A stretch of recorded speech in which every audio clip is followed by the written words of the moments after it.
우리가 생각하는 것이나 기도하는 것에 넘치도록 은혜를 부어주시는 신실하신 하나님을 찬양합니다. 그 은혜를 풍성하게 누리시는 오늘 주일 예배 되시기를 간절히 바랍니다. 우리 주변에서 후회하지 말자, 또 후회 없는 삶을 살자라는 좌우명을 가지고 있는 사람들을 종종 만나게 됩니다. 미국 의회의 도서관에 후회하지 않는다라는 이 제목의 책만 해도 50권이 넘는다고 합니다. 그만큼 사람들은 후회하기를 원치 않는다는 것이죠. 인셉션이라는 영화가 있는데요, 레오나르도 디카프리오가 이 주연한 영화인데요, 보신 분이 계신지 모르겠습니다. 근데 그 영화 남자 주인공이 코브라는 사람인데 마음속에 죄책감과 트라우마를 간직한 채 살아가고 있습니다. 아내의 죽음이 나의 책임에 있다라고 느꼈기 때문에 늘 마음속 한편에는 이 죄책감과 상처를 숨겨두고 이렇게 살아갑니다. 그렇지만 이 무의식 속에 그의 죄책감과 트라우마가 계속해서 그를 잔인하게 또 무섭게 괴롭히는 것을 볼 수가 있습니다. 이 영화에서 반복해서 흘러나오는 유명한 프랑스 샹송의 노래가 있는데요, 그것이 아이러니하게도 제목이 아니요, 나는 후회하지 않아요 라는 노래입니다. 에디트 피아프라는 유명한 프랑스 가수가 불렀는데요, 그 곡이 수록된 앨범만 해도 100만 장이 넘게 팔릴 정도로 엄청난 인기가 있었다고 합니다. 아니요, 나는 후회하지 않아요 라는 노래를 부른 이 프랑스 가수 피아프는 사실은 아이러니하게도 10대부터 20년 동안 길거리 생활을 했고 또 참 많은 상처와 고통스러운 트라우마를 가지고 있었던 여인이라고 합니다. 그러니까 영화의 내용과 노래의 가사가 모순되죠. 그리고 노래의 가사와 그 노래를 부른 가수의 삶 또한 모순된 삶을 살고 있다는 겁니다. 그만큼 사람들은 후회라는 그 감정을 느끼고 싶지 않다라는 것입니다. 후회에는 수치심도 있고 죄책감도 있습니다. 그래서 우리의 내면과 삶을 병들게 하고 또 망가뜨려서 이 파괴적인 방향으로 이끌어갈 수 있는 것입니다. 그래서 많은 사람들이 후회라는 이 감정을 회피하거나 아니면 부정하는 그런 모습들을 보이게 됩니다. 그러면 여러분, 후회는 무엇인가요? 후회란 과거에 자신이 내린 결정이나 했던 일이 잘못된 것이라고 느끼는 불편하고 고통스러운 감정이라고 합니다. 후회의 재발견이라는 책에서 후회란 무엇인지에 대해서 한마디로 정의를 했는데, 후회는 뭐뭐 했더라면 이라는 순간이랍니다. 뭐뭐 했더라면, 내가 그때 좀 더 열심히 했더라면, 그때 용기를 내서 도전했더라면, 좀 더 인내하고 따뜻한 말을 했더라면, 더 사랑하고 용서했더라면, 반대로 그 말을 그 행동을 하지 않았더라면, 그것 때문에 후회하게 됩니다. 후회의 특징들이 있는데요, 첫 번째는 어떤 일을 해서 후회하는 것보다 어떤 일을 하지 않아서 후회하는 것이 일반적으로 더 크다고 합니다. 어떤 일을 하지 않아서 후회가 더 크기 때문에 실패할까 봐 두려워서 도전하지 않거나 아니면 게을러서 그 일을 하지 않으면 결국에는 더 큰 후회를 하게 된다는 것입니다. 두 번째는 기회와 관련되어 있는데요, 기회가 더 이상 없다고 느낄 때의 후회가 가장 크다고 합니다. 문제를 해결할 기회가 보이지 않을 때, 그때 후회가 너무나도 고통스러운 거죠. 이제 더 좋은 기회가 오지 않을 거야, 더 이상 미래는 없을 거야, 나는 끝났어.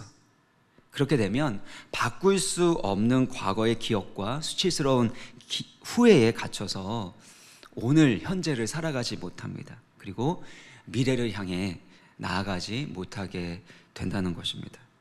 하지만 후회는 자기 성찰과 성장의 기회가 될 수 있다는 것입니다. 후회의 재발견이라는 책에서는 다음과 같이 주장을 하는데요, 후회는 건강하고 보편적이며 인간의 필수적인 부분이다. 게다가 후회는 값지다.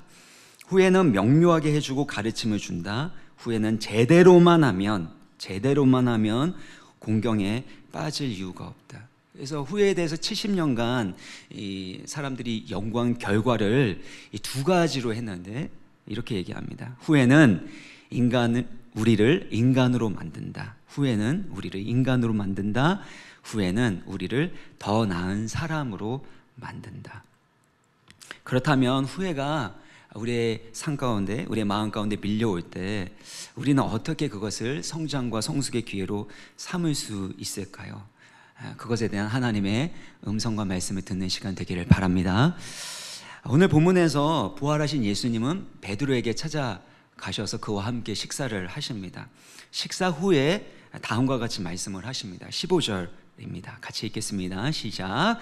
그들이 조반 먹은 후에 예수께서 시몬 베드로에게 이르시되 요한의 아들 시몬아 내가 이 사람들보다 나를 더 사랑하느냐 하시니, 여기서 이 사람들보다 라고 하신 이유는요, 이 사람들이 나를 사랑하는 것보다 너가 나를 더 사랑하느냐 라는 의미일 것입니다. 이렇게 질문하신 배경이 있는데요, 마태복음 26장 33절을 보면 과거에 베드로가 이렇게 말합니다. 예수님, 모두가 주님을 버릴지라도 난 결단코 주님을 버리지 않을 겁니다. 다른 모든 사람이 버려도 나는 주님을 따라갈 것입니다. 그러자 34절을 보면요, 예수님께서 너가 오늘 밤 닭 울기 전에 3번 나를 부인할 것이다 말씀합니다. 그때 베드로는요 다시 말합니다. 35절인데요, 내가 주와 함께 죽을지언정 주를 결단코 부인하지 않을 겁니다. 이렇게 호언장담을 하게 됩니다. 베드로는 예수님을 정말로 사랑했던 사람입니다. 그리고 남다른 열심으로 예수님을 따라갔던 사람입니다. 그래서 예수님의 수제자라고 받았던 사람이에요. 그만큼 마음의 자부심도 있었고 그렇게 할 수 있을 거라고 믿었습니다. 그러나 베드로는 실패합니다. 예수님께서 말씀하신 대로 결국에 3번이나 예수님을 부인하게 됩니다. 심지어 3번째 예수님을 부인할 때는 저주하면서 또 맹세까지 하면서 예수님을 모른다고 부인하는 것을 볼 수가 있습니다. 그때 닭이 우는 소리가 납니다. 누가복음 22장 61절을 보시면 주께서 돌이켜 베드로를 보시니 라고 합니다. 그러니까 예수님께서 돌아서서 베드로를 똑바로 보셨다. 다른 성경 번역에는요, 예수님께서 베드로를 똑바로 보셨다고 번역하고 있습니다. 그러니까 예수님과 베드로의 두 눈이 마주친 것입니다. 베드로의 심정이 어땠을까요? 얼마나 자신이 싫었을까요? 그렇게 예수님 사랑한다고 얘기했고, 그리고 죽기까지, 모든 사람은 예수님 버려도 나는 결단코 버리지 않고 죽기까지 예수님 따른다고 말했는데 결국 예수님을 3번이나 부인한 겁니다. 마음 가운데 얼마나 죄책감이 컸을까요? 얼마나 실패감과 수치심이 컸을까요? 어쩌면 그 마음 가운데 더 이상 살고 싶은 마음이 없어졌을지 모릅니다. 그래서 밖에 나가서 심히 통곡하는 것을 볼 수 있습니다. 이와 같은 이유로 베드로 안에는 큰 실패감과 후회가 남아 있습니다. 14절을 보시면요, 이것은 예수께서 죽은 자 가운데서 살아나신 후에 3번째로 제자들에게 나타나신 것이라 합니다. 베드로는 예수님을 3번이나, 부활하신 예수님을 3번이나 만났습니다. 얼마나 감격스럽습니까? 예수님이 다시 살아나셨어요. 그러면 그 예수님을, 부활하신 예수님을 증거하고 또 그 예수님을 따라가야 하는 거 아닙니까? 그런데 베드로는 따라가지 못합니다. 왜냐하면 마음 가운데 너무나도 깊은 실패감과 죄책감, 후회가 그의 발목을 붙잡고 있었기 때문입니다. 이처럼 후회와 죄책감은 우리의 믿음을 질식시키고 무기력하게 만듭니다. 21장 9절을 보면은요, 베드로와 예수님이 만나는 장면 가운데 숯불이 있습니다. 아침에 이제 날씨가 춥기 때문에 그래서 숯불을 피워놨으니 그렇게 생각할 수도 있지만, 사실 베드로가 예수님을 3번째 부인할 때 계속해서 부인하는 그 상황 가운데서 베드로가 불을 쬐는 것을 볼 수가 있어요. 그러니까 예수님을 부인했었던 그 장면을 떠올리게 하는 장치가 바로 숯불이었던 겁니다. 특히 17절을 보면요, 예수님께서 몇 번이나 물어보시죠? 너가 나를 사랑하느냐를 3번이나 물어보십니다. 그때 베드로가 어떻게 합니까? 근심합니다. 왜 근심했을까요? 예수님을 3번이나 부인했던 그 장면이 떠올랐기 때문입니다. 예수님이 3번이나 동일한 질문을 하셨기 때문이죠. 그러면 왜 베드로의 그 실패, 그 잘못을 떠올리는 그런 장치를 마련하시고 또 그렇게 3번이나 질문을 하신 것일까요? 베드로의 잘못을 추궁하고 정죄하기 위함입니까? 아닙니다. 예수님은 베드로를 변함없이 사랑하시고 용서하신다는 것을 알려주고자 하신 거예요. 그를 회복시키기를 원하셨던 겁니다. 마귀는 우리에게 죄책감을 줍니다. 그 죄책감을 주는 목적은 정죄입니다. 요한계시록 12장 10절을 보면 우리 형제들을 참소하던 자 곧 우리 하나님 앞에서 밤낮 참소하던 자가 쫓겨났고, 마귀를 어떤 존재로 표현하고 있어요? 참소하는 자입니다. 참소라는 것은요, 정죄하다, 비방하다라는 겁니다. 정죄하고 비방하고 또 더 나아가서 조롱까지 하는 것이 참소입니다. 마귀는 우리가 지은 그 죄에 대해서, 우리의 실패에 대해서 끊임없이 정죄해서 파괴적인 죄책감을 갖게 합니다. 우리의 실수와 우리의 잘못, 그 실패를 비방하고 조롱해서 그래서 파괴적인 후회 그리고 무기력함에 빠지도록 만든다라는 겁니다. 대표적인 사람이 있는데 그게 바로 예수님의 제자였던 가룟 유다였습니다. 가룟 유다는 예수님을 따랐던 사람입니다. 근데 예수님에 대해서 뭔가 실망을 했던 것 같습니다. 그래서 이제는 예수님을 은30에 팔아 넘기게 됩니다. 요한복음 12장 보면요, 그는 재정을 맡았던, 동계를 맡았던 사람입니다. 돈은요 아무나에게나 맡기지 않습니다. 재정부장은 아무나 하는 것이 아닙니다. 그만큼 믿을 만한 사람, 똑똑한 사람이라는 거예요. 그런데 가룟 유다는 그 동계에서 조금씩 가져갔다라고 표현하고 있습니다. 그리고 수가 틀려졌다고 생각을 했을 때 결국에는 은30을 받고 예수님을 팔아 넘기게 됩니다. 근데 그 후에 엄청난 후회를 하게 됩니다. 마음 가운데 엄청난 죄책감이 밀려 들어오기 시작합니다. 내가 어떻게 예수님한테 이런 나쁜 짓을 할 수 있지? 그 마음 가운데 그 마음이 들어서 대제사장에게 찾아갑니다. 제가 잘못했습니다. 없던 일로 해주십시오. 여기 은30이 있으니까 드릴 테니까 예수님 다시 돌려주십시오. 애원을 했습니다. 그러나 이미 엎질러진 물처럼 돌이킬 수 없는 일이었습니다. 그러니까 뭐 할 수 있는 방법이 있습니까? 그 은30 그게 너무나도 추악하게 느껴져서 그것을 던져버리고 집으로 돌아가서 스스로 목매어서 극단적인 선택을 하게 됩니다. 마귀가 주는 죄책감은 이렇듯 우리를 낙심시키고 우리의 신앙을 무너뜨리고 결국에 우리를 파멸의 길로 이끈다라는 겁니다. 그렇지만 하나님의 은혜는 죄를 깨닫게 하시고 그 죄를 깨달은 이후에 용서와 회복으로 이끌어 가신다라는 것입니다. 그래서 예수님은 베드로에게 너가 나를 사랑하느냐 이 3번의 그 질문을 하시는 것을 통해서 베드로를 용서하시고 베드로를 회복시키려고 하셨던 겁니다. 그래서 우리가 회복되기 위해서는요, 먼저는 첫 번째는요, 자책하지 말고 하나님의 은혜와 용서를 받아들여야 합니다. 죄에 대한 값은 사망이고 죄에는 반드시 정죄가 있습니다. 근데 우리가 그 죄에 대해서 책임질 수 없습니다. 그래서 예수님께서 우리 죄를 대신 담당하시고 우리를 위하여 죽으시고 그리고 3일 만에 다시 살아나신 겁니다. 베드로전서 2장 24절을 저희가 한 목소리로 읽겠습니다. 시작. 친히 나무에 달려 그 몸으로 우리 죄를 담당하셨으니 죽고 의에 대하여 살게 하려 하심이라. 그가 채찍에 맞음으로 너희는 나음을 얻었나니. 우리에게는 자유의지가 주어졌습니다. 우리가 한 선택에 대해서, 우리가 한 행동에 대해서 반드시 책임져야 됩니다. 그것이 양심이 있는 사람의 모습입니다. 근데 문제는 뭐냐면 우리가 저지른 그 죄에 대해서 우리가 책임지려면 죄에 대한 값은 사망입니다. 그리고 엎질러진 물을 다시 담을 수 없는 것처럼 이미 깨져버리고 망가져버린 그 삶을 되돌이킬 수가 없는 것입니다. 그래서 예수님께서 하신 것은 내가 책임질 수 없는 그 죄의 문제를 대신 담당하심으로 말미암아 우리의 모든 죄를 용서하시고 우리를 의롭게 하신 줄 믿으시기를 바랍니다. 그럼에도 불구하고 우리는 끊임없이 스스로 죄의 문제를 해결하려고 합니다. 그것을 죄책감, 자책감이라고 합니다.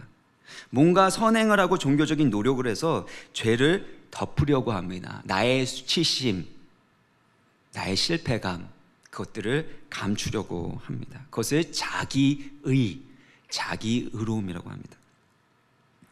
아담과 하와가 범죄했습니다. 그들 마음 가운데 두려움과 수치심이 막 밀려오기 시작했습니다. 그래서 자신 안에 있는 수치심과 정죄감을 가리기 위해서 무엇을 했습니까? 무화과 나무 잎을 가지고 치마를 만들어서 그것을 가립니다.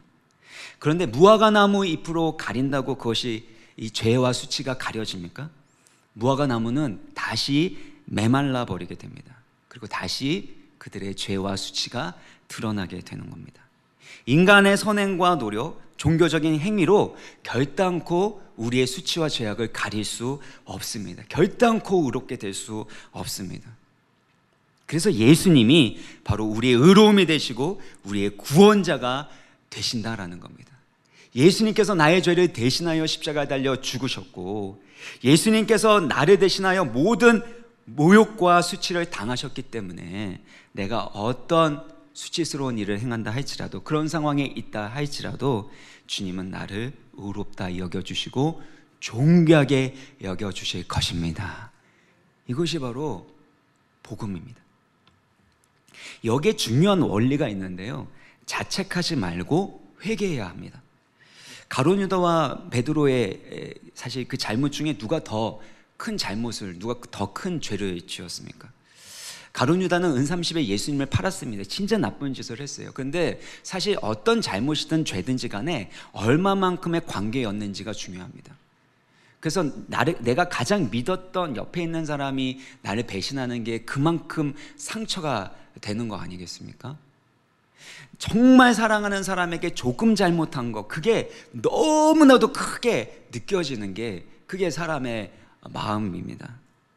그런 면에서 베드로는 사실은 그 누구보다도 잘못했습니다. 왜냐하면 자기가 심지어 생명을 잃을지라도 예수님은 따르겠습니다, 그만큼 사랑합니다 라고 얘기했고, 예수님의 사랑받는 수제자였기 때문이라는 겁니다.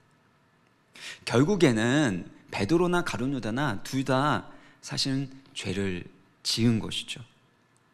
근데 가룟 유다는 자신이 저지른 추악한 잘못에 대해서 스스로 해결하려고 했고 스스로 책임지려고 했다라는 겁니다. 그러니까 돌이킬 수 없는 그 문제인 것을 알았고 더 이상 책임질 수 없다고 생각하니까 어떻게 해요? 극단적인 선택을 하는 걸 통해서 결국엔 삶을 마무리하는 겁니다. 그렇지만 베드로는 자신의 죄를 용서하시는 예수님의 사랑, 예수님의 은혜를 받아들입니다. 그리고 회개한다는 겁니다. 사랑하는 여러분, 때로는 우리 가운데 실패가 있습니다. 너무나도 후회가 밀려 들어올 때가 있습니다. 그때 자책하지 마십시오. 하나님의 용서와 사랑, 하나님의 은혜를 받아들이고 회개하셔야 됩니다. 왜냐하면 자책은 자기중심적인 거기 때문입니다. 여러분, 죄의 본질이 무엇입니까? 죄의 본질은 나를 창조하시고 사랑하시는 하나님을 거역한 채 내가 내 인생의 주인이 되어서 내 뜻대로 내 욕심대로 살아가는 자기중심성을 말합니다. 그래서 인간은 다 이기적이라고 말할 수 있는 거죠. 그런데 죄를 짓는 것도 자기중심성에서 나오지만 그 이후에 그 죄를 해결하려고 노력하는 과정 가운데서, 그 잘못과 실수를 만회하는 과정 가운데서 자책하는 것이, 그것 또한 자기중심성에서 나오는 것이라는 거예요. 십자가의 은혜와 용서를 받아들이지 않고 하나님이 지금부터 일하실 수 있는 것을 받아들이지 않는 바로 불신앙과 교만이라는 것입니다. 그러나 회개는 하나님 중심입니다. 회개라는 것이 무엇입니까? 죄 용서받기 위해서 회개합니까? 예, 회개해야죠. 그런데 사실 우리 죄가 용서받는 것은 우리가 뉘우쳤기 때문에, 회개했기 때문이 아닙니다. 예수님께서 우리 죄를 대신 담당하시고 십자가에서 고난당하시고 죽으신 그 구속의 은혜 때문인 줄 믿으시죠? 예수 그리스도의 그 피의 은혜 때문에, 보혈의 능력으로 우리가 용서함을 받는 겁니다. 그것은 믿음으로 용서함을 받는 거죠. 그런데 믿음과 회개는 사실은 동전의 앞뒷면처럼 같이 일어나게 되는 겁니다. 왜냐하면 우리가 예수 그리스도를 믿고 구원받는 건 하나님의 영광스러운 거룩한 자녀가 되었다는 겁니다. 그러면 하나님의 거룩한 자녀답게 살아가야 하는 거죠. 그것을 위해서 회개하는 겁니다. 회개를 통해서 하나님과의 친밀한 관계를 회복하는 것입니다. 그리고 하나님의 자녀답지 못한 삶의 길과 행위를 고치는 겁니다. 그래서 회개가 무엇입니까? 회는 돌아올 회자, 잘못된 길을 돌이켜서 주님께로 돌아오는 것. 개는 고칠 개자, 잘못된 행위를 고쳐나가는 것. 그래서 회개는 하나님 중심이라는 것입니다. 제가 사역을 하다 보면은요, 후회할 때가 참 많았습니다. 특별히 제가 전도사 시절에 그때 설교를 하고 나면 늘 마음 가운데 후회가 왔습니다. 내용은 너무나도 좋은데 그 내용을 좀 더 잘 준비해서 잘 전달했으면 얼마나 좋았을까. 그래서 주일날 밤 그리고 월요일날 아침까지 너무나도 괴로웠습니다. 그렇게 했으면 안 됐는데, 이렇게 했어야 됐는데, 그렇게 후회하다 보면 마음 가운데 자신감을 잃어버립니다. 그래서 다음에는 설교 못하겠다 이런 생각이 들었습니다. 그러다가 몇 년이 지났어요. 그렇게 살다가 어느 날 기도하고 있는데요, 기도하는 중에 주님께서 저에게 이런 마음을 주시는 겁니다. 아들아, 이제 그만 자책하고 회개해라. 이제 그만 자책하고 회개해라. 그러면서 제 가운데 이런 깨달음이 왔어요. 자책은 자기중심적인 거고 회개는 하나님 중심적인 것이다. 그 깨달음을 그때 얻게 됐습니다. 그래서 제가 뭔가를 실수하면요, 뭔가 잘못했다라는 생각이 들 때마다 막 후회가 밀려 들어올 때마다 저는 자책하지 않습니다. 후회하지 않습니다. 후회를 넘어서 회개합니다. 주님, 제가 더 사랑으로 준비하지 못한 것을 회개합니다. 더 잘 준비하고 연습해서 전달하지 못한 것을 회개합니다. 제가 더 지혜롭게 말하지 못하고 더 덕스럽게 말하지 못하고 더 사랑하지 못한 것을 회개합니다. 사랑하는 여러분, 우리 마음 가운데, 우리 삶 가운데 어떤 일이 있든지 간에 후회에 머물지 마시고 자책하지 마시고 하나님의 중심에 회개하시기를 바랍니다. 그래서 하나님의 회복하게 하시는 은혜와 능력을 체험하시길 주의 이름으로 축원합니다. 두 번째는요, 나는 모릅니다. 주님께서 모든 것을 아십니다. 이겁니다. 15절을 저희 같이 한번 읽을까요? 시작. 그들이 조밥 먹은 후에 예수께서 시몬 베드로에게 이르시되 요한의 아들 시몬아, 내가 이 사람들보다 나를 더 사랑하느냐 하시니 이르되 주님, 그러하나이다. 내가 주님을 사랑하는 줄 주님께서 아시나이다. 예수님께서 베드로에게 너가 나를 사랑하느냐라고 물어보셨을 때 베드로가 뭐라고 대답하죠? 주님, 내가 주님을 사랑하는 줄 주님께서 아십니다. 베드로는 내가 할 수 있다, 할 수 없다 대답하지 않습니다. 예전 같으면 베드로는 이렇게 얘기했을 거예요. 내가 주님 사랑합니다. 그리고 다른 사람, 모든 사람은 예수님을 버릴지라도 나는 결단코 예수님을 따를 것이고 예수님 사랑할 수 있습니다. 실제로 그렇게 표현을 했었을 때 마가복음 14장 31절 보면은요, 예수님께서 닭 울기 전에 너가 날 3번 부인할 거야, 그렇게 말씀을 하셨을 때 베드로가 힘있게 말하되 내가 주와 함께 죽을지언정 주를 부인하지 않겠나이다 라고 합니다. 무슨 뜻이냐면 저는 절대로 예수님 부인하지 않습니다. 예수님, 저 모르시나 본데요, 저는 한다고 하면 하는 사람입니다. 결단코 예수님 부인하지 않고 끝까지 따를 겁니다. 저는 저를 압니다. 예수님보다 자기 자신을 더 잘 안다고 말하고 있는 것입니다. 그러나 이제는 그렇게 대답하지 않습니다. 그렇게 대답하지 못하는 거죠. 내가 주님을 사랑하는 줄 누가 알아요? 내가 아는 게 아니라 주님이 아신다는 겁니다. 정말 베드로는 진심으로 예수님 사랑했을 거예요. 그리고 따라가고 싶었을 거예요. 그리고 그걸 안다고 생각했지만 이제는 내가 그것을 모르는 사람이구나, 내가 그것을 할 수 없는 사람이구나, 그리고 주님께서 아시는구나, 그래서 17절 보시면요, 세 번째 이르시되 요한의 아들 시몬아 내가 나를 사랑하느냐 하시니 주께서 세 번째 내가 나를 사랑하느냐 하심으로 베드로가 근심하여 이르되, 그 다음에 이 노란색 같이 읽겠습니다. 시작. 주님 모든 것을 아시오매 내가 주님을 사랑하는 줄을 주님께서 아시나이다. 예수께서 이르시되 내 양을 먹이라. 베드로는 예수님께서 모든 것을 아신다고 고백하고 있는 것입니다.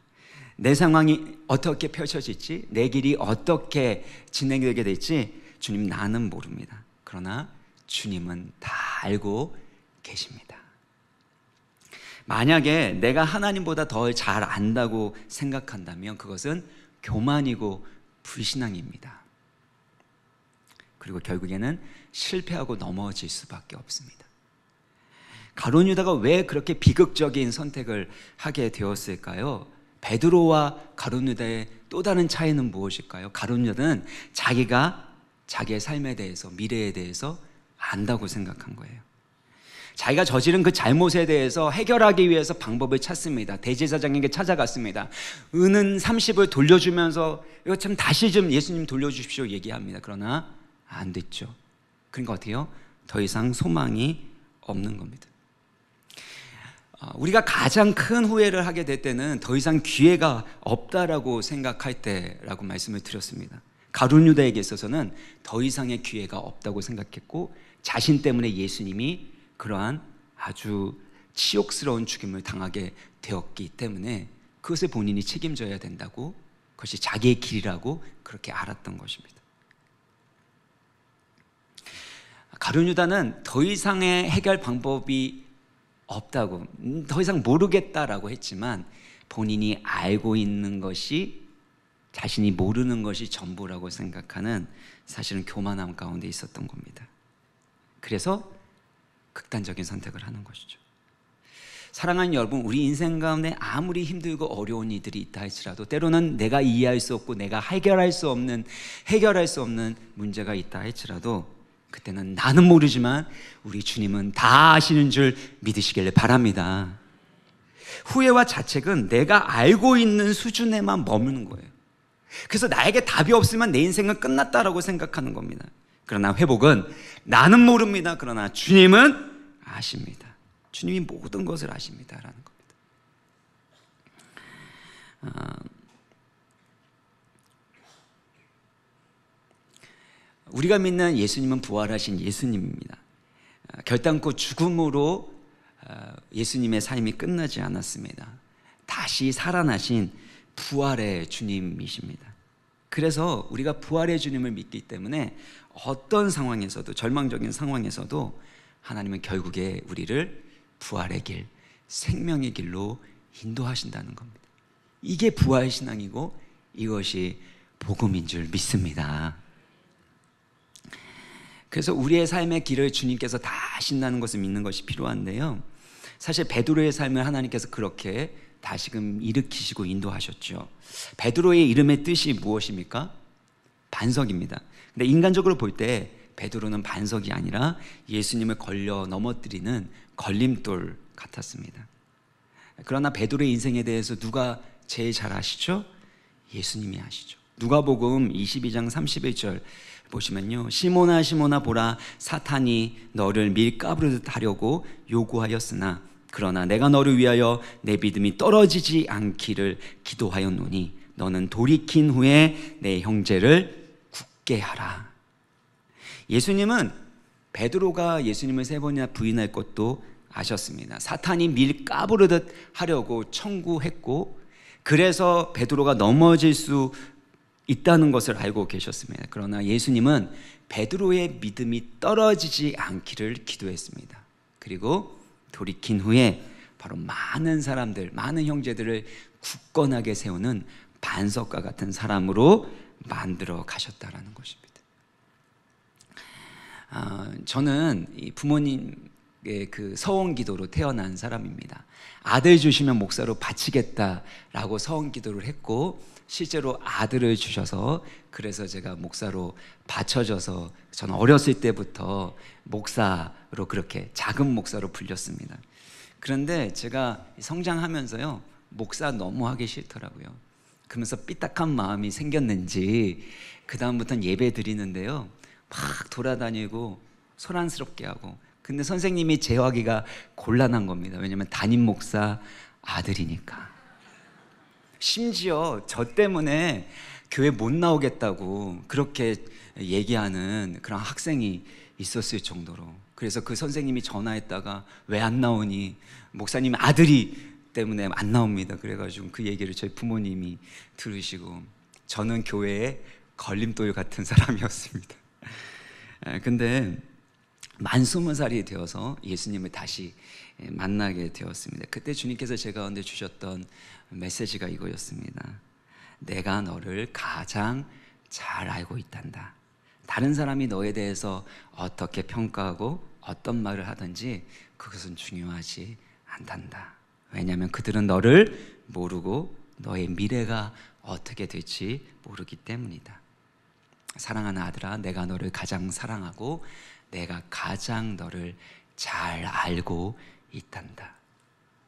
그래서 제 인생 가운데 때로는 실망할 때, 때로는 후회가 올 때, 그리고 어떻게 해야 될지 모를 때마다 저는 항상 이렇게 고백합니다. 주님, 저는 모릅니다.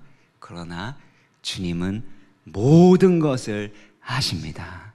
할렐루야. 사랑하는 여러분, 제가 와우리 교회에 이렇게 청빙받아서 후임 목사로, 동사 목사로 올 줄 누가 알았겠습니까? 여러분 알고 계셨습니까? 저는 몰랐습니다. 교회의 걸림돌이었는데 이제는 그렇게 섬기는 목사로 세워주신 하나님의 은혜가 놀라울 수밖에 없습니다. 사랑하는 여러분, 우리 인생에 대해서, 지금 문제에 대해서 가장 잘 알고 계시는 분은 우리 하나님입니다.